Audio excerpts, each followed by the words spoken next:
Om Swastiastu. Om Awigamastu Namasidam. Om Siderastu Tatastu Yinamaswa. Pemirsa TVRI dimanapun Anda berada, senang sekali bersama saya Nika Deksuwardani kembali menjumpai Anda dalam acara penyerahan Dharma. Pada kesempatan kali ini, tentunya acara penyerahan Dharma akan menambah wawasan spiritual Hindu kita bersama. Baiklah, sekarang saya akan membahas tema kita pada kesempatan kali ini, yaitu menjadi Saraswati sebagai Dewi Ilmu Pengetahuan. Sekarang kita sudah ditemani bersama Bapak Pinandita kita, Bapak Iko Mangsuarmika. Om Swastiastu, Pak. Bagaimana kabarnya hari ini, Pak? Ya, setengkara dalam keadaan yang sehat dan selamat. Sehat, Pak ya, dan selalu mematuhi protokol kesehatan. Siap. Baik pemirsa TVRI dimanapun Anda berada, sebelum kita memulai dan masuk pada topik pembahasan kita kali ini, marilah kita mendengarkan alunan suci Bhagavad Gita dari teman-teman kita.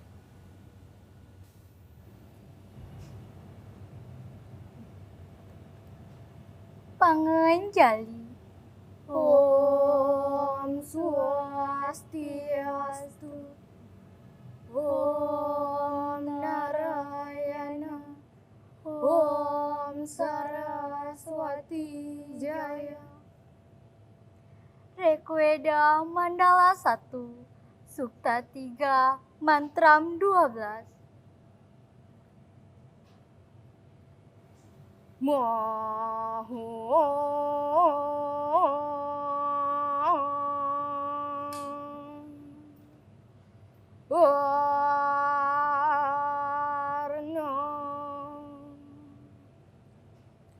Saraswati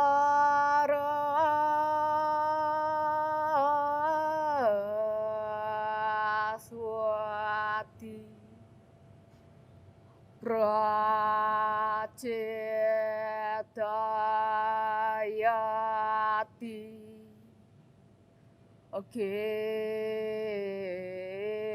Ketuna Dio Wiswa Wirajati,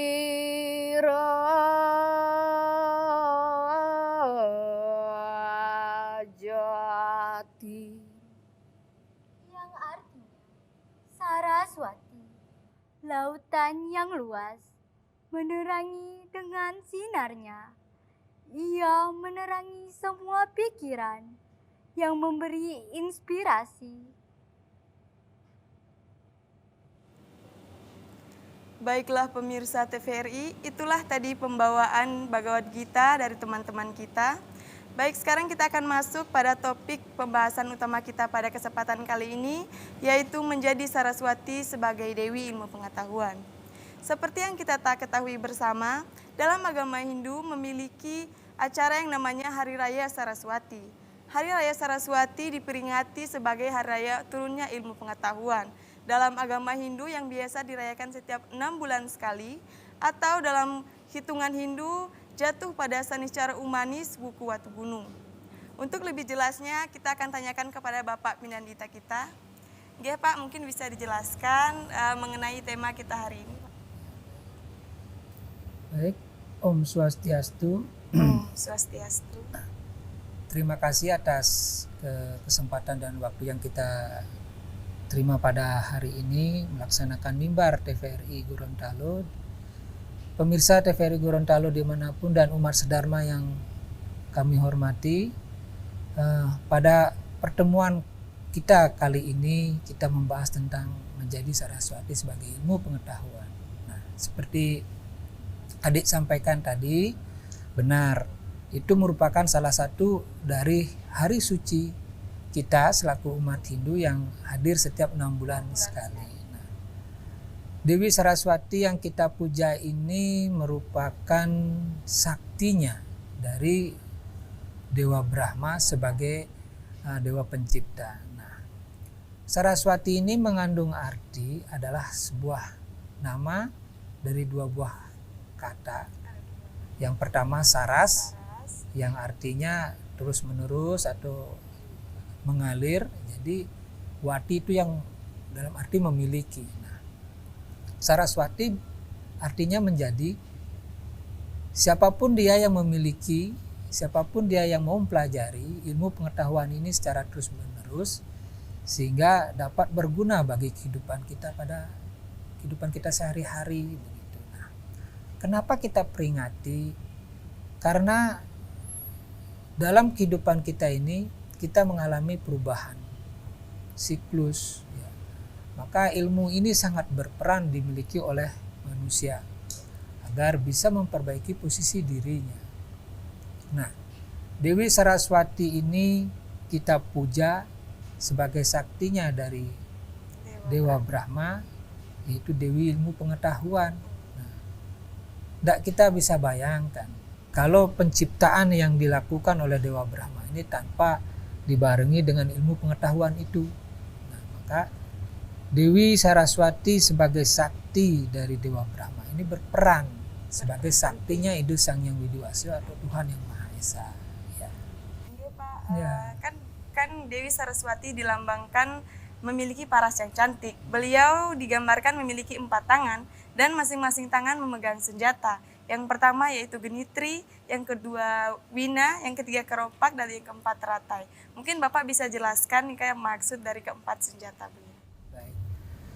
Sebelum kita masuk dari 4 simbol yang dipegang oleh Dewi Saraswati, hal yang perlu dijelaskan itu yang lebih mengapa Dewi Saraswati itu begitu cantik kan gitu. Kenapa perempuan tidak laki-laki kan gitu. Nah, ilmu pengetahuan itu kalau tidak memiliki daya tarik seperti paras Dewi yang begitu cantik, namanya juga Dewi, pasti dia cantik kan gitu. Nah, itulah ilmu pengetahuan. Ilmu pengetahuan harus memiliki daya tarik, harus memiliki ada yang meminati, gitu kan, ada yang menyenangi, terus menghadirkan keinginan kita untuk belajar. Nah, sebagai dari sisi artinya tadi bahwa ilmu pengetahuan ini mengalir secara terus-menerus dan sangat memberikan adil yang tinggi dalam kehidupan kita kan. Nah, dari simbol-simbol lengkap dari Dewi Saraswati yang begitu cantik, terus ada tangan yang satu ada pegang genitri, yang satu lagi ada pegang lontar atau kitab suci, yang satu lagi ada pegang wina, dan satu lagi ada pegang bunga teratai. Nah, dari keempat tangan ini itu memiliki arti masing-masing yang menyatakan bahwa bagian dari ilmu pengetahuan itu harus seperti apa. Nah, dari simbol-simbol tersebut pertama itu genitri. Nah, genitri ini menyimpulkan bahwa ilmu pengetahuan itu tidak akan pernah habis dan terus ada kontinunya, terus berlanjut, berkembang sesuai dengan perkembangan zaman. Nah, ilmu pengetahuan ini mengikuti bagaimana zaman itu berkembang, ya, genitri ini. Nah, seperti halnya juga kita ketika japa mantram pada Hari Raya Saraswati dengan menyebutkan 108 kali nama beliau sebagai puja mantram japa Hari Raya Saraswati, ada sebagian dari umat kita juga menggunakan genitri tersebut. Yang memang satu lingkaran genitri itu sudah jumlahnya 108 biji. Nah, 108 ini merupakan angka yang sangat sakral, angka yang sangat tinggi dan suci dan sangat sederhana juga bila mana kita melakukan japa. Nah, genitri itu berfungsi untuk mengingatkan, kan berputar. Nah, kita putar terus, kita hitung dengan jempol tangan, itu berputar terus. Nah, perputaran itulah ilmu pengetahuan memiliki peran yang sangat penting, vital dalam kehidupan kita sehari-hari, sehingganya kita selaku umat manusia, selaku kalian yang masih dalam proses brahmacari, masih menuntut ilmu pengetahuan, wajib hukumnya untuk memuja Dewi Saraswati, ya, selalu mengucapkan namanya bila mana mau berangkat ke sekolah, apa di sekolah kita doa, misalnya kan begitu. Nah, itu yang pertama. Yang kedua, kitab suci atau lontar atau kropak itu menyatakan, mengartikan, memberikan makna bahwa ilmu pengetahuan itu sangat suci, agama apapun pasti menyucikan kitab sucinya. Begitu juga kita. Dari kitab suci kita Weda, dari sekian kitab suci yang ada, nah sebagai ilmu pengetahuan jelas dalam bentuk sastra. Nah disimbolkan dalam bentuk lontar atau keropak. Nah itu simbol dari kitab suci yang disucikan. Nah, kenapa disucikan? Kita memperingati setiap 6 bulan sekali sebagai perputaran kehidupan kita, agar kita selalu bersyukur kepada beliau sebagai Dewi Ilmu Pengetahuan, untuk selalu memujanya. Dan juga jangan karena hari raya tak, kalian memujanya kalau bisa setiap hari, apalagi bagi pelajar, mahasiswa-mahasiswi ya. Nah itu yang kedua. Nah yang ketiga itu wina atau alat musik, sitar ya, gitu. Itu menyatakan ilmu pengetahuan itu memiliki nilai seninya ya, memiliki nilai magisnya. Nah seperti tadi adik melantunkan sloka, bagaimana kita harus melakukan, menyanyikan dari sastra-sastra kitab suci itu yang merupakan bagian dari ilmu pengetahuan tersebut. Sehingganya bila mana Anda lantunkan tadi, ada adik lantunkan lagi, ilmu pengetahuan itu memiliki nilai seninya, nilai keindahannya. Seperti dasar agama kita, ya, Satyam Siwam Sundaram. Nah, seni itu sundaram, keindahan. Kalau ilmu pengetahuan itu tidak indah, tidak mungkin kita tidak melihatnya atau membacanya ya, untuk sebagai pegangan hidup kita dalam menjalani kehidupan sehari-hari. Nah, itu wina ini. Atau dalam kehidupan kita, siapa yang nggak suka bernyanyi? Ketika adik-adik jenuh ya, atau lagi sebel, lagi kurang rileks atau kurang fun ya, mengalami kekacauan, coba dengar sebuah lagu ya, pasti memberikan kesejukan. Nah, seperti kita yang di Bali ini, baik di daerah rantau transmigrasi, wina itu implementasinya dalam bentuk pancegita. Nah, salah satunya gong. Itu bagaimana sebuah prosesiannya yang diiringi dengan gong atau lantunan kidung suci yang lainnya, jelas makna atau terlaksananya sebuah upacara tersebut akan lebih baik. Kita lebih tenang, kan gitu. Itu dari sisi yang ketiga ya, wina. Kenapa Dewi Saraswati memegang sitar atau wina tersebut? Bahwa ilmu pengetahuan itu memiliki daya tarik keindahan atau seni. Nah, yang keempat yaitu bunga teratai. Nah, bunga teratai ini menyimbolkan bahwa kekuasaan ya, kebesaran Ida Sang Hyang Widiwasa atau ilmu pengetahuan ini begitu luas. Nah, sebagai pondasi dasar kita untuk bisa menata atau meniti kehidupan kita, mau jadi apa gitu. Nah, kalian pasti punya cita-cita. Nah, bunga ini yang memberikan sebagai simbol kekuasaan dunia atau kekuasaan Ida Sang Hyang Widiwasa. Jelas ilmu pengetahuan pun bisa jadi apa? Nah, seandainya kalian betul-betul mempelajari ilmu pengetahuan, entah pelajaran apa itu kan, misalnya IPA, IPS, matematika, bahasa Inggris, bahasa Indonesia, atau sastra-sastra yang lainnya. Bila kalian betul-betul mempelajari ilmu pengetahuan itu, jelas kalian akan mampu menguasai. Menguasai apa, Pak? Secara tidak langsung, Anda pasti diberikan peringkat. Ranking, misalnya kan penghargaan, ikut lomba-lomba. Nah, disitulah kekuasaan. Bagaimana bunga teratai ini menyebar, kan gitu. Seperti kita pernah melihat bunga teratai yang mekar kan. Nah, dia menuju ke sekian arah. Nah, itulah kekuasaan dari ilmu pengetahuan itu sebagai saktinya dari Ida Sang Hyang Widi kepada dalam bentuk simbol Dewi Saraswati ini, begitu loh. Ya. Ya, Nikit yang mau bertanya juga Pak, kan dalam Hari Raya Saraswati itu memiliki beberapa runtutan acara ya Pak. Ya, ya. Mungkin bisa dijelaskan Pak, apa-apa saja runtutan acara dalam Hari Raya Saraswati?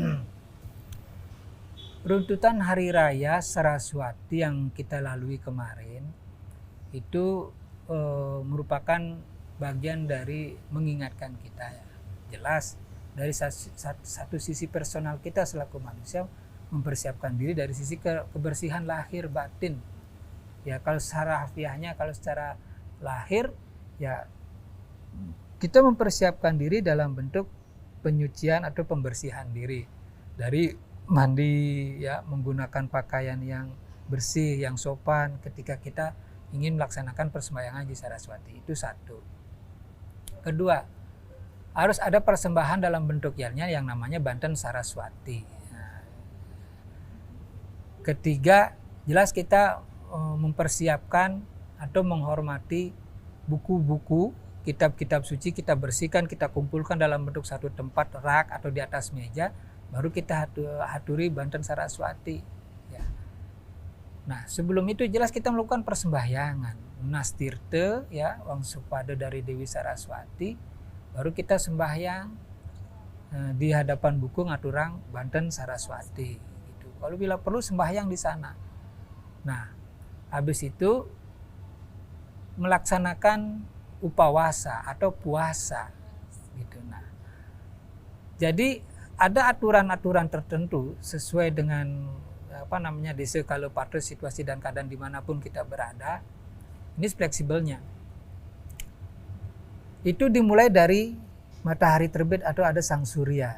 Ya, itu mulaikan persembahyangan pagi. Biasanya kalau Anda di sekolah pasti sembahyangnya ke sekolah. Di sekolah kan dulu waktu SD, SMP, SMA kan.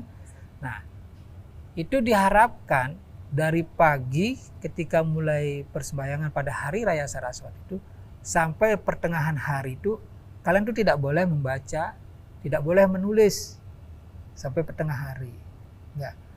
Kalau melakukannya upawasa 24 jam, nah selama itu pun Anda tidak boleh membuka kitab suci atau buku atau menulis sesuatu. Berarti puasa kita sebagai rasa penghormatan kepada ilmu pengetahuan itu dalam bentuk simbol kitab suci atau buku. Nah, sebagai bentuk harfiah dari imajinasi manusia menciptakan sebuah buku ya yang kita bisa pelajari di sekolah. Berikan dia itu kesempatan untuk bernapas jenak gitu lah. Pada Hari Raya Saraswati memang benar tidak diperbolehkan membaca buku ya Pak. Kalau pertanyaannya diboleh atau tidak, nah tergantung orang yang mau melaksanakan atau merayakan Hari Raya Saraswati tersebut sampai di mana, kan gitu. Nah, seperti tadi dibilang, paling tidak itu penghormatan kita kepada buku, pada kitab suci yang kita haturi Banten Saraswati tersebut sampai tengah hari paling tidak. Sampai tengah hari. Sekarang kan nggak mungkin bisa kita lepas dari gadget ini kan, HP. Di sini kita bisa banyak mempelajari tentang ilmu pengetahuan. Tanpa ilmu pengetahuan, barang ini tidak mungkin terjadi atau terwujud yang bisa membantu kemudahan kehidupan kita gitu ya. Ini Pak, biasanya kan habis Saraswati kita melaksanakan yang namanya malam sastra. Malam sastra, terus paginya itu ada namanya Banyu Pinaro. Mungkin Pak bisa jelaskan maksud dari acara-acara tersebut, Pak. Nah, itu juga merupakan rangkaian dari Hari Raya Saraswati. Ya. Ketika kita merayakan Hari Raya Saraswati, malamnya kita mengadakan upawasa jagra. Jagra itu apa? Yaitu tidak tidur. Ya. Puasa semalam suntuk dalam bentuk puasa tidak tidur. Sama halnya kita itu merenung kembali kepada diri kita. Selama ini sudah benar atau tidak kita mengimplementasikan ilmu pengetahuan yang kita miliki atau yang kita dapat di sekolah atau di kampus, kan gitu. Di saat Hari Raya Saraswati itulah kita punya kesempatan untuk lebih khusyuk, lebih tenang, ya, lebih bijaksana akan memahami ilmu pengetahuan. Jadi setiap siklus 6 bulan sekali kita istirahat dulu lah. Pak, mungkin bisa kita tahan dulu pembahasan kita pada kesempatan kali ini. Pemirsa, jangan kemana-mana, tetaplah bersama kami karena kami akan kembali setelah jeda pariwara berikut ini.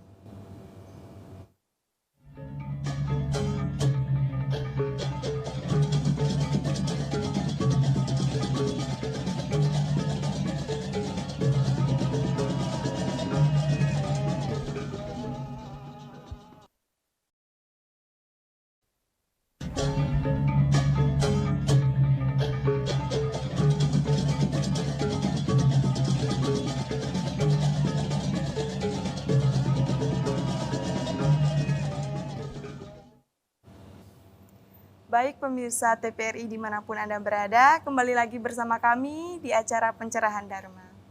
Mungkin Pak bisa dilanjutkan pembahasan kita yang tadi mengenai runtutan acara Hari Raya Saraswati. Runtutan acara Saraswati yang tadi baru Pak Mangku jelaskan kan tentang upawas, malam jagra atau malam sastra. Nah, terakhir dari rangkaian Hari Raya Saraswati itu besok paginya kita melaksanakan namanya Banyu Pinaru. Nah, Banyu Pinaru ini adalah bagian dari rentetan atau rangkaian Hari Raya Saraswati yang terakhir ya. Jadi kita selaku umat Hindu yang merayakan Hari Raya Saraswati wajib hukumnya untuk melakukan Banyu Pinaru tersebut gitu. Ya. Mungkin dari teman-teman kita ada yang ingin ditanyakan kepada Pak Mangku, dipersilahkan. Ya. Om Swastiastu. Yang ingin bertanya, Ya. kenapa kita harus melakukan Banyu Pinaru setelah melakukan Hari Raya Saraswati? Ya. Mengapa kita melaksanakan Banyu Pinaru? Iya. Ini pertanyaan bagus ini. Benar, kenapa kita harus melaksanakan Banyu Pinaru dalam perayaan Hari Raya Saraswati ini? Banyu Pinaru merupakan prosesi penyucian, ya, penyucian diri, menghilangkan male, petaka yang ada pada diri kita, ilmu pengetahuan ini agar lebih suci lagi ketika setelah Hari Raya Saraswati ini kita kan ada keberlanjutan kehidupan kita. Nah, sebagai pengungkapan rasa syukur juga agar ilmu pengetahuan ini benar-benar kita terima ya dari Ide Sang Hyang Widiwasa melalui Dewi Saraswati ini, sehingga nanti kamu dalam proses belajar ilmu pengetahuan ini entah di sekolah atau di mana lebih dibukakan. Karena ilmu pengetahuan ini bisa kita terima jelas harus dalam keadaan yang bersih, dari hati yang suci, pikiran yang bersih. Nah, kan begitu. Sama halnya ketika kamu memusatkan diri, fokus belajar, pasti kita akan paham. Contohnya di sekolah, kan, ibu guru atau pak guru menjelaskan, kalau kamu bermain, kamu tidak akan paham pelajaran yang disampaikan. Kan? Misalnya pak guru menjelaskan di depan, kamu bermain di belakang. Ketika ditanya akan tidak paham, rugilah kita, kan gitu. Begitu juga halnya ilmu pengetahuan ini, ya. Dalam keadaan yang bersih, yang suci, dalam hati ini kalian belajar fokus. Nah, melalui Banyu Pinaru ini kamu disucikan, dibersihkan dengan perantara tirta atau air yang sudah suci. Di mana itu kita laksanakan Banyu Pinaru? Di mana itu, Pak? Karena air salah satu media yang menjadi penyucian bagi angga sarira atau badan kita. Itu dilakukan di tempat-tempat seperti di sumber-sumber mata air, ya. Terus di laut, ya, di pantai. Terus ada juga di penyampuan, pertemuan dua buah sungai bertemu jadi satu jalur. Nah, ada di titik itu juga penyucian. Nggak bisa juga kita bisa laksanakan di rumah, ya, dengan lunas toya anyar atau air biasa yang kita sucikan. Nah, kemarin kan sudah dapat Tirta Saraswati, itu juga bisa kita tuangkan, campur. Nah, kalau nggak bisa juga di pura kita siapkan namanya air kumkuman, ya, dari sekian jenis bunga, wangi-wangian, itu kita lakukan namanya Banyu Pinaru. Nah, di tempat-tempat tersebut pun kita sembahyang. Misalnya kalau kita ke laut atau di pantai atau di sumber mata air, jelas kita bawa sesajian untuk penyucian, untuk mengambil air suci tersebut. Baru kita lukat diri kita atau percikan ke diri kita, habis itu bolehlah kita baru mandi. Bukan juga ujuk-ujuk datang ke pantai langsung pure macam hari Minggu libur, enggak. Jadi bedakan ya. Nah, itulah pentingnya kita melakukan banyu pinaruh tersebut. Jadi bukan tanpa arti dan makna, sehingga ketika kamu sudah melaksanakan banyu pinaruh, jelas kita siap untuk menghadapi hari-hari berikutnya. Oke Pak, di sini juga Tiang ingin bertanya, kan Tiang sebagai anak rantau nih Pak mengenai tentang Banten Saraswati. Tiang kan biasanya di rantauan itu kalau tidak dapat membeli Banten Saraswati, Tiang kan tidak bisa bikin Pak ya. Kalau tidak dapat membeli Banten Saraswati, apakah boleh menggunakan Banten lain untuk membantenkan buku? Gimana itu Pak? Nah, ini pertanyaannya bagus juga. Apakah boleh atau tidak? Nah, inti dari Banten Yadnya Saraswati itu memang ada Banten khususnya. Tapi melihat situasi dan keadaan kita di daerah rantau kan, misalnya di kota besar gitu kan. Dan situasi pun tidak mengizinkan, tapi kita mengingat hari ini adalah Hari Raya Saraswati. Paling tidak satu, niatkan dulu. Niat kita lo melaksanakan hari raya itu. Terus usaha dulu. Karena sifatnya Banten ini penting. Banten ini penting. Dan memang khusus. Itu namanya Banten Saraswati. Nah, bila mana kita tidak dapat Banten Saraswati atau tidak mampu membuatnya, kita bisa menggunakan hanya Banten sederhana. Apa itu Pak? Cukup saja Banten Canang Sari. Gitu. Inti dari kita mengaturkan Banten Saraswati atau Canang Sari itu sendiri adalah kan merupakan dari simbol syukur, ketulusan. Arti dari yadnya itu kan itu yang sesungguhnya. Ketulusan, keikhlasan sebagai rasa bentuk syukur kita terhadap ilmu pengetahuan itu, kita aturkan di atas kitab suci atau buku itu. Nah, dan ini sangat wajib bagi Anda yang masih posisi brahmacari atau masih menuntut ilmu, agar dalam proses menuntut ilmu ini benar-benar kalian mendapatkan jalan. SMP 3 tahun, gitu? SD 6 tahun, SMA 3 tahun. Jadi siklus setiap 6 bulan itu, di luar kita sembahyang, terus kita menghentikan aktivitas kita atau buku ini kita haturi, kita hormati dalam bentuk pemberian sesajian ini bukan tanpa arti dan makna, agar buku ini pun dalam keadaan yang terawat, yang bersih, kan gitu. Jadi buku apa saja yang sudah berguna dan bermanfaat, Pak, boleh nggak buku tulis yang sudah usang atau kenapa tidak? Kan gitu. Itu sebagai artefak sejarah. Dari mana kamu tahu belajar atau nulis A, B, C kalau tidak dari buku yang acak itu, kan gitu. Nah, Anda selaku orang yang terpelajar paling tidak betul-betul punya rak buku atau meja belajar dalam kondisi yang bersih. Itu salah satu juga merupakan penghormatan kita kepada buku tersebut, simbol dari ilmu pengetahuan, ya. Jelas macam Pak Mangku dulu, bagaimana mengumpulkan komik. Komik itu cerita, tapi kita menghargai orang yang membuat komik tersebut sehingga kita mendapatkan ilhamnya atau makna dari cerita yang disampaikan, kan begitu. Nah, macam-macam sekarang banyak. Pak Mangku yakin dari kalian tuh ketika pulang sekolah itu perhatian kalian terhadap buku pasti kurang. Ya. Apalagi cuma sudah pakai gadget semua, pakai HP semua. Nah, jangan bilang nanti buku itu menjadi sebuah barang yang sangat sakral ke depannya. Tapi kita tidak boleh juga lekang oleh perkembangan teknologi, ya. Suatu saat iya harus beriringan. Jadi jangan lupakan jasa buku-buku SD-mu. Ya. Orang bijaksana pasti sangat menghargai, seperti orang-orang terpelajar. Pasti dia memiliki perpustakaan pribadi. Contohnya almarhum presiden kita Prof. B.J. Habibie. Pak B.J. Habibie itu punya perpustakaan yang cukup besar, cukup luas, yang menggambarkan bergabung dalam diri beliau itu sebagai bapak teknologi kita dari buku-buku yang terpajang di pustakaannya. Nah, begitulah jadinya presiden kita seperti almarhum Pak B.J. Habibie.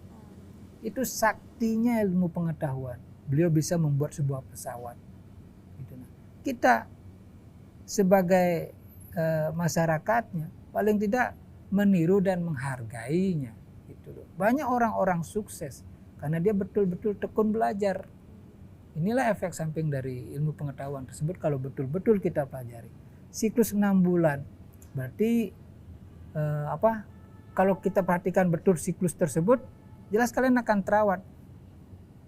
Bentuk gambaran kalian mampu menjaga buku kitab suci tersebut akan terimplementasi dalam kehidupan kalian sehari-hari. Dan kalian akan merasakan manfaat langsung dari ilmu pengetahuan tersebut gitu ya. Ini Pak yang bertanya, ini Pak, biasanya kan yang itu sering sekali melihat atau mendengar yang kata-kata yang namanya ilmu tanpa agama tanpa ilmu itu buta. Mungkin bisa dijelaskan Pak, biasanya kan ada seseorang yang terlalu ini dengan ilmu pengetahuan sehingga memunculkan sifat sombong karena dia merasa diri paling pintar. Bagaimana Pak, mungkin bisa diberitahu supaya tidak terjadi hal demikian Pak? Baik, terima kasih. Itulah manfaatnya Hari Raya Saraswati. Implementasi atau reduksi atau mengintrospeksi diri kembali, ya, kita berikan kesempatan. Kita diberikan kesempatan untuk mengintrospeksi diri, ilmu ini sudah bermanfaat atau tidak. Nah, kan? Janganlah kita jumawa atau sok pintar, tapi namanya manusia, kita tidak lepas dari ego tersebut. Nah, ilmu pengetahuan inilah, kitab suci inilah akan menggiring atau menuntun dalam kehidupan kita. Ya, ketika kita mengalami sebuah kebuntuan, begitukah kita seharusnya sebagai orang yang berilmu atau membodohi orang, kan gitu. Nah, agama ini ya sangat erat dengan ilmu pengetahuan itu, benar ya yang adik sampaikan tadi. Jadi agama itu sebagai penuntun kehidupan agar kita menjadi orang yang bijaksana dan mampu menjalani kehidupan ini dengan baik. Ya, kita nggak bisa pungkiri itu perkembangan zaman, bagaimana orang memanfaatkan kepintarannya. Tapi karena egonya yang tinggi, tidak mampu menyelaraskan itu, berarti tidak bermanfaatlah ilmu pengetahuan yang selama ini dia pelajari atau dia ketahui. Dalam sastra Bhagawan Gita, bila mana kalian memiliki ilmu pengetahuan tersebut dan Anda gunakan dan manfaatkan saja untuk Anda sendiri, itu pun tidak ada gunanya. Artinya ilmu pengetahuan yang kita miliki ini kita harus bagi. Ya. Maka dia ditunjuk menjadi seorang pemimpin. Berarti dia mampu memimpin. Berarti dia memiliki ilmu kepemimpinan. Kan begitu. Jadi berdosalah kita bila mana kita manfaatkan ilmu pengetahuan itu hanya untuk kita saja. Itu kan sombong, egois, kan gitu. Tidak ada salahnya. Bukan juga kita membodoh-bodohi diri. Oh, dia ini pintar, Pak. Kita kasih tahu OT bagaimana ini jawaban nomor. Tidak juga begitu. Ya. Dan ketika kamu dianggap mampu oleh teman-temanmu di sekolah, setelah acara tersebut baru sampaikan. Kan siapapun dia yang mau belajar, dia pasti akan tahu. Kan gitu. Bagi orang yang tidak mau belajar, pasti dia akan bodoh. Maka papalah kehidupannya. Kan begitu. Siapapun dia yang mau mempelajari ilmu pengetahuan dia akan terbuka wawasan dan pikirannya sehingga dia tahu, kan. Nah, ilmu pengetahuan ini, Dewi Saraswati ini memberikan kita ilmu pengetahuan dari yang tidak tahu menjadi tahu, ya, agar kehidupan ini lebih bijaksana. Itu disimbolkan oleh angsa. Ya. Kebijaksanaan angsa itu bijaksana. Ya kan? Nah, sehingganya ilmu pengetahuan itu bermanfaat. Bukan berarti ilmu pengetahuan yang kita pelajari ini kita jadi jumawa. Berarti dia belum memahami betul isi dari kitab suci tersebut. Gitu loh. Sehingganya kita lihat esensi dari kitab suci itu untuk apa sih sebenarnya? Apakah hanya untuk sombong-sombongan? Atau itu kan tidak. Nah, kita tuh diberikan ilmu pengetahuan dalam bentuk kitab suci Bhagavad Gita kah, Sarasa Muscaya kah, Upanishad kah, Itihasa atau yang lainnya. Itu sebagai bentuk pegangan hidup kita dalam menjalani kehidupan kita sehari-hari. Sehingga kalian itu tidak salah jalan. Nah ya, ilmu pengetahuan ini mengajak kita untuk tahu yang mana yang benar dan mana yang salah. Begitu. Oke, Pak, mungkin bisa kita tahan dulu.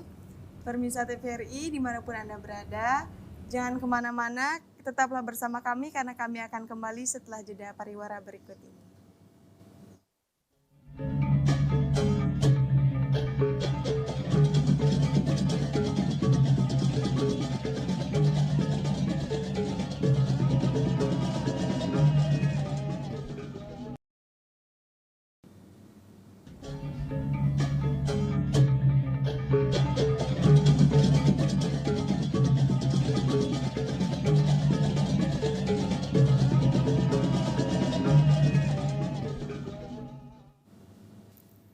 Pemirsa TVRI dimanapun Anda berada, kembali lagi bersama kami dalam acara Pencerahan Dharma. Nggih, Pak Mangku, mungkin dari teman-teman kita ada yang ingin bertanya kepada Pak Mangku, dipersilakan. Apakah benar burung merak menjadi atribut Dewi Saraswati? Baik, apakah benar burung merak menjadi atribut bagian dari Saraswati? Kalau bagian dari atribut Dewi Saraswati itu tidak. Tapi dari burung merak ini melambangkan juga kebijaksanaan, ya. Melambangkan juga keindahan, gitu ya. Tapi kalau pertanyaan itu bagian dari simbol, tidak, ya. Karena selama ini yang menjadi simbol-simbol dari Dewi Saraswati itu kan pertama teratai, ada angsa, ada Dewi yang cantik, ada ganitri, ada lontar atau kitab suci, terus ada bunga teratai dengan sitar atau gitar atau sina ya. Nah itu hanya itu yang menjadi atribut dari Dewi Saraswati. Kalau burung merak selama ini Pak Mangku nggak lihat dalam penggambaran Dewi Saraswati yang cantik itu ada terselip bulu merak tersebut. Tapi bulu merak pun itu menjadi simbol dalam keyakinan agama kita pada sosok Dewa Krishna. Itu melambangkan Dewa Krishna, implementasi atau manifestasi Dewa Wisnu. Sifat-sifat dari Dewa Wisnu itu dengan simbol bulu merak ini itu pun melambangkan bagaimana Dewa Wisnu itu adalah dewa yang sangat bijaksana sebagai dewa penjaga, pemelihara. Brahma menciptakan, Wisnu menjaga, ya. Siwa sebagai pelebur. Nah, ketiga elemen Trimurti ini harus saling berhubungan. Nah, dari hal tersebut, burung merak melambangkan keindahan atau kebijaksanaan, tapi tidak terkait dalam atribut Dewi Saraswati, begitu loh, ya. Ini Pak, saya juga ingin bertanya mengenai Hari Raya Pagarwesi, Pak. Apakah itu termasuk runtutan Saraswati, Pak? Ya, Hari Raya Pagarwesi itu merupakan bagian runtutan dari setelah Hari Raya Saraswati. Hari Raya Saraswati lagi 3 harinya. Nah, hari Rabunya itu hadirlah Hari Raya Pagarwesi. Pagarwesi ini artinya ilmu pengetahuan itu yang telah kita peroleh, kita artinya harus kita jaga, dipagari besi dengan kekuatan yang betul-betul kita harus jaga ilmu pengetahuan yang kita dapat ini. Jangan sampai ilmu pengetahuan ini menyimpang dari manfaat dan gunanya dalam kehidupan kita sehari-hari. Nah, habis itu ada Hari Raya Tumpak Landep juga. Nah, Tumpak Landep ini merupakan sebuah bentuk perayaan kita kepada hal-hal yang sifatnya tajam. Yang lebih utama ini yaitu pikiran kita ini yang sangat tajam, yang diisi oleh ilmu pengetahuan yang kita miliki, yang kita dapat. Itu pun disucikan dalam bentuk Hari Raya Tumpak Landep. Gitu. Jadi harfiahnya mungkin dalam kehidupan kita sehari-hari itu macam alat-alat yang membantu kehidupan kita, pisau ya, yang lebih sakral sifatnya, senjata tajam seperti keris, tumbak, itu kita sucikan dalam bentuk simbolnya ya. Sehingganya yang lebih esensi penting dari tumpak landap itu penyucian pikiran. Nah, pikiran itu terisi dari sekian ilmu pengetahuan yang kita peroleh dan kita dapat. Kalau tempatnya ini, pikiran ini kita tidak sucikan, kita tidak bersihkan, maka macam tadi, ilmu pengetahuan itu akan menjadi orang itu sombong, sok tahu gitu kan. Nah, merasa paling diri paling pintar, paling benar. Ilmu pengetahuan kan mengajarkan kita harus jadi orang yang bijaksana, mengetahui mana yang benar dan mana yang salah. Nah, makanya kebijaksanaan ini bila mana kita mampu mengatur ego kita, amarah kita, dalam agama kita disebut kroda. Nah, kroda ini harus dikendalikan. Kenapa harus dikendalikan? Memang kita sudah dibekali hal tersebut. Kroda ini ada pada diri kita. Jangankan kita selaku manusia, hewan pun ya, bila mana kita usik, misalnya ayam nih lagi punya anak nih, coba aja kamu usik. Kalau tidak kamu dikejar, macam angsa juga gitu kan, lagi beranak atau lagi bertelur, coba kamu usik, pasti marah dia. Artinya itulah bedanya kita. Manusia mampu mengendalikan egonya karena dia memiliki baya sabdo idep gitu. Ya, cipta rasa karsa. Itulah manusia sebagai makhluk yang lebih sempurna dari makhluk-makhluk yang lain. Ilmu pengetahuan ini menggiring kita ya, agar dapat menjalani kehidupan kita, dapat mencapai cita-cita kita, dan rewardnya mungkin kita mendapatkan penghargaan dari orang yang menghargai ilmu pengetahuan tersebut. Kan banyak. Contohnya penghargaan Nobel. Itu ilmu pengetahuan itu sebagai penemu-penemu. Nah, Anda mungkin berprestasi di sekolah, di kampus, diberikanlah beasiswa, ya, reward ranking 1, dapat piagam, mengikuti apa. Itu sebagai bentuk pengajegan, melestarikan ilmu pengetahuan. Seperti dari simbol genitri itu, ilmu pengetahuan itu terus menerus berputar, mengikuti dan perubahan. Karena dia sifatnya abadi, ilmu pengetahuan itu. Ya, itulah yang kalian akan bawa ke dunia lain ketika kita sudah meninggalkan dunia fana ini gitu. Lanjut Pak, kita kembali kepada Saraswati. Ini Pak yang bertanya. Tadi kan kita membahas tentang Banten Pak. Ya. Sekarang saya bertanya, apa sih perbedaan Banten Saraswati dengan Banten biasanya Pak? Ya. Perbedaan dari Banten Saraswati dengan Banten biasanya, Banten Saraswati ada isi dari Banten itu yang berbeda, isi komponennya yang berbeda. Walaupun dari 3 unsur ini ya, buah, bunga, daun itu ada, tapi ada elemen-elemen lain sebagai simbol-simbol dari manifestasi kekuatan ide Sang Hyang Widi itu diimplementasikan dalam bentuk Banten Saraswati. Kalau Banten lain tidak mungkin ada daun beringin itu. Nah, daun beringin itu ada sekian jenis isi dari 5 helainya, itu yang berbeda. Terus ada isi-isian yang lainnya. Kalau Banten-Banten yang lain mungkin ada penek, kacang saur, apa kan di Saraswati juga misi. Tapi di Banten yang lain enggak ada. Itu yang salah satu membedakan isinya. Karena dalam bentuk ritualnya kan itu berbeda.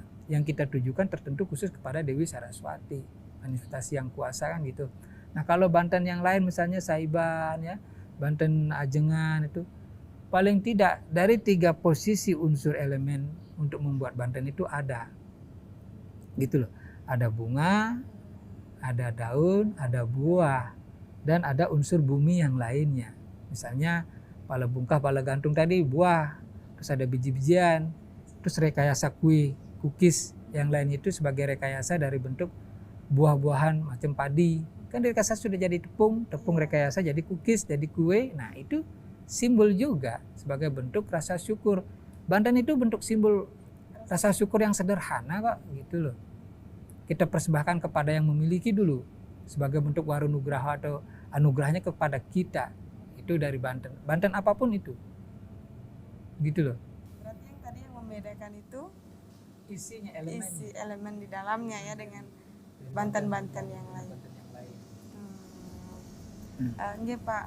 Di sini kan tadi runtutannya ada Saraswati, baru Malam Sastra, Banjur Pinaro, dan Pagar Wesi, ada juga Tumpak Landap. Di sini Pak Tiang masih bingung tentang Malam Sastra. Sebenarnya Malam Sastra itu difungsikan untuk apa Pak? Biasanya kan di tempat Tiang, orang Malam Sastra itu banyak sekali kegiatan yang dilakukan Pak Nge. Terkadang juga di pura-pura tidak dilaksanakan. Mungkin karena keterbatasan sesuatu. Mungkin bisa dijelaskan lebih lanjut Pak mengenai Malam Sastra. Malam Sastra ini kita sebagai bentuk perayaan dari Hari Raya Saraswati itu untuk mengisi hari raya ini biar tidak kehilangan maknanya, kan gitu. Sering umat kita melakukan kegiatan-kegiatan perlombaan-perlombaan ya. Misalnya ada lomba cerdas cermat, ada lomba membuat sesajian, atau yang sifatnya Dharma Tule atau Dharma Wacana. Nah, hal ini dilakukan agar kita mampu melaksanakan upawasa jagra tadi. Terus pada hari suci ini, ketika kita melakukan sebuah acara kegiatan Dharma Tule contohnya, agar betul-betul kita tercerahkan dari ilmu pengetahuan tersebut, begitu. Nah, memang dalam proses penerimaan ilmu pengetahuan itu membutuhkan situasi yang tenang, yang nyaman gitu loh. Pasti malam. Ya. Kalau siang suatu itu kita lakukan, pasti akan pikiran kita terkontaminasi dengan pemikiran-pemikiran yang lain. Ya, pertama pasti jelas tempatnya di pura, kan gitu. Untuk melaksanakan malam sastra ini, jelas kita membutuhkan stakeholder atau perangkat kegiatan tersebut. Ada panitianya, siapa pelaksananya, siapa pesertanya. Terus dari kepengurusan pura itu sudah menyampaikan bahwa di pura ini akan dilaksanakan malam sastra. Biasanya yang melaksanakan itu adalah kalian, ya, muda-mudi. Nah, gitu. Bukan juga hanya berlaku kepada pelajar atau mahasiswa. Siapapun dia selaku umat Hindu yang berkecimpung dalam ilmu pengetahuan itu wajib melaksanakan malam sastra tersebut. Atau ini kan situasional nih, tidak dalam bentuk pakem tertentu harus gini enggak. Macam tadi disampaikan, kita penghormatan kepada kitab suci atau buku itu dari pagi sampai tengah hari saja sudah cukup. Nah, ya. Tidak membaca atau menulis. Nah, kalau kalian lebih khusyuk melaksanakannya, lebih ikhlas lagi, lebih tulus lagi, 24 jam. Ya upawasa kalau mampu, upawasa tidak membaca, ya, tidak menulis, tapi japa mantra. Gitu kan. Upawasa tidak makan, tidak minum, tidak tidur. Diwajibkan ya Pak untuk upawasa dari jam 6 pagi sampai siang itu diwajibkan ya Pak? Upawasanya yang sifatnya memang bagaimana dulu, sesuai dengan kemampuan kita upawasa ini, gitu loh. Kalau Anda masih baru belajar, tidak mungkin kalian dipaksakan 24 jam. Sesuai dengan kemampuan kalian dan upawasa apa yang ingin kalian laksanakan. Bisa diberikan pilihan, kan gitu. Menyesuaikan kalau hari itu hari kerja, mungkin kita upawasa misalnya tidak maunya oke kita laksanakan jagra aja deh, kan begitu. Tapi kita ikuti paling tidaknya itu dari pagi sampai tengah hari itu kita tidak menulis, tidak membaca. Hormati dulu, kita hargai dulu kitab suci ini yang telah mencerahkan kita gitu. Nah, setelah itu boleh mak dibaca? Boleh. Kalau kamu melaksanakan setengah hari, kalau kamu 24 hari melaksanakan 24 jam. Ya sudah, hormati. Dari puasa apapun yang kita lakukan, kalau tidak niat, tidak tulus, lebih baik jangan dah gitu loh. Lebih baik tidak usah. Jadi difleksibelkan saja sesuai dengan kemampuanmu gitu loh. Kan di skala patra, macam tadi ada yang merayakan, ada yang tidak. Nah, alangkah baiknya kita rayakan. Apalagi kalian, bukan hanya sekedar nongkrong-nongkrong aja datang ke pura habis sembahyang. ya nongkrong-nongkrong di ini, lebih baik kita cari ilmu pengetahuan di hari suci itu melalui pencerahan-pencerahan dalam malam sastra itu. Kita ngupas, namanya aja malam sastra. Kita mengupas, membedah dari ilmu pengetahuan itu, misalnya kita ambil tema tentang apa kan gitu misalnya. Tidak harus melulu hari Saraswati tok, enggak. Banyak ilmu-ilmu yang lain yang forensifnya sesuai dengan perkembangan zaman sekarang gitu loh. Berarti bisa diambil bebas. Itu bisa. Oke Pak. Ini yang bertanya juga, kan biasanya seperti yang Bapak bilang kalau bisa ya, kita tidak membaca dari pagi sampai siang kalau bisa. Bagaimana dengan keadaannya adik-adik yang sekolah atau yang kuliah, biasanya kan tidak ada hari libur di Hari Raya Saraswati nih Pak. Biasanya kadang-kadang ada yang sekolah kan, ada yang kuliah yang menuntut untuk membaca buku. Bagaimana itu Pak pemakluman dari Itu bisa keadaan tersebut? dimaklumi. Situasional dan kondisi. Artinya begini, kita tidak bisa memaksakan. Kan ada pilihan yang lain. Apa-apa saja pilihannya? Pilihan yang lain mungkin bisa kita melaksanakan upawasa jagra, mengikuti rangkaian malam sastra, kan begitu. Nah, paling tidak kewajiban tersebut bisa kita laksanakan sesuai dengan kemampuan kita gitu loh. Kalau memang sekarang kita ada jam kuliah atau belajar jam 9, kalau di Bali ini libur. Anak-anak kan sembahyang dia di sekolah. Ya kan, kalau kita di luar Bali menyesuaikan dengan situasi dan kondisi yang ada.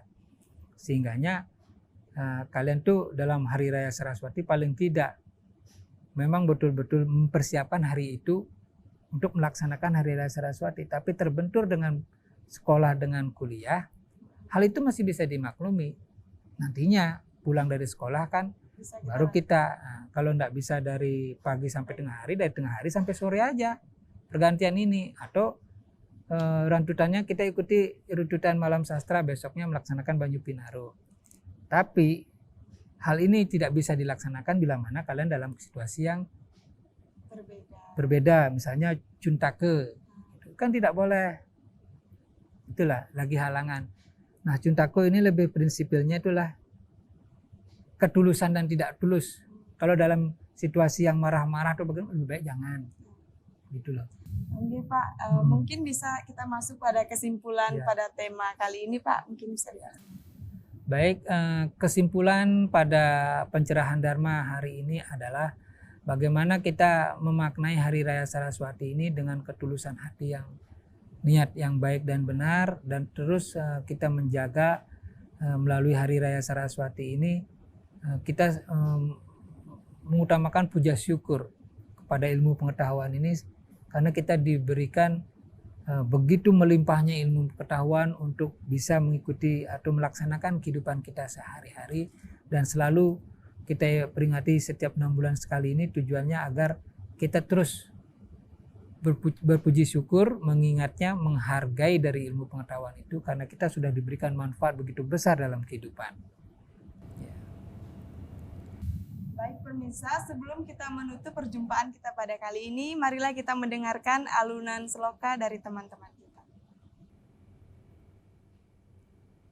Rekweda Mandala 6, Sukta 61, Mantra 4. Prano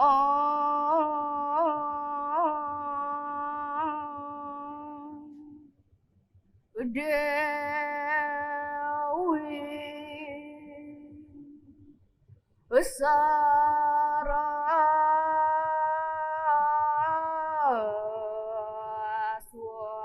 Saraswati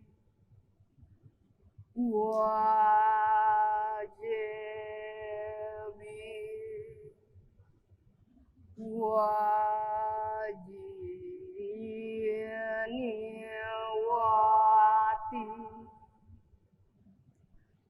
Dina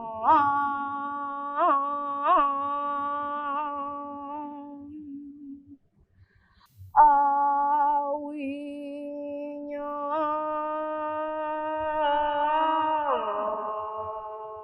watu, yang artinya semoga Dewi Saraswati yang amat kaya sumber ilmu pengetahuan melindungi kami dengan baik.